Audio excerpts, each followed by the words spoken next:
Waiting to hear from the Prime Minister, who's been hosting a child abuse summit at Downing Street today. He says teachers, counsellors and social workers in England and Wales who fail to protect children could face up to 5 years in jail under new proposals that he's putting forward. They were unveiled a little bit earlier on today. Here we go. And indeed at Oxford as a wake-up call. Clearly you're sending a powerful message with this, as you call it, summit here today. Well, the most important thing, apart from all the policy changes and the legal changes, is a big change in culture. We need to say loudly and clearly, abuse of children under the age of 16 is wrong. It's not consent, it's not normal relations, it's wrong, and it has to be, we have to be intolerant of it and not walk on by, as happened in too many cases in the past. Experts have been warning about the scale of child abuse for decades, and you're only doing something now at the very end of your parliament. Have you and other politicians not been willfully ignoring this desperate issue? No, we have taken action because we put in place tougher sentences. We've put in help for the victims. We've taken all sorts of steps. But what's come out of Rotherham and Rochdale and Oxford has been so horrific that it has demonstrated that more needs to be done. Now, obviously, it's the responsibility of these councils and those police forces and those social services departments, but government needs to bring everyone together and make sure the lessons are being learned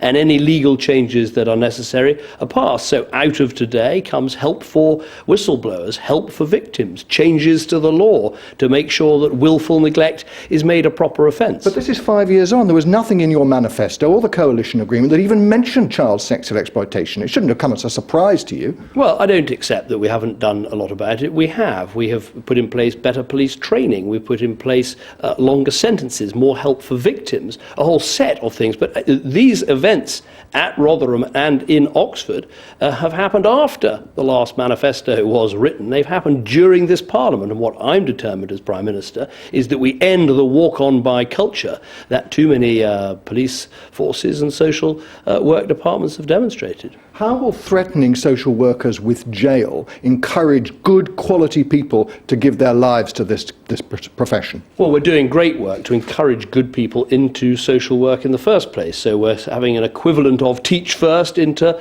social work. But at the end of the day, if professionals fail, there need to be consequences. One of the problems in Rotherham is that there was failure after failure by social workers, by councillors, by council officials, and yes, by the police, and not enough consequences flowed from that. So it's very important the consequences do flow. But in the end, as I've said, all the legal changes we make, all the policy changes we make, all the different practices we put in place, none of that is a substitute for a healthy dose of common sense, rolling up your sleeves, getting stuck in and putting an end to this abuse. Finally, on Oxford, no one's been held to account despite systemic problems found by the case review. What's your opinion on that? Well, we need to look carefully at the report out today, but it's not true no one's been held to account. There was a court case and some of the perpetrators were sentenced, and that's the most important sort of accountability of all. What needs to happen now is the lessons need to be learned.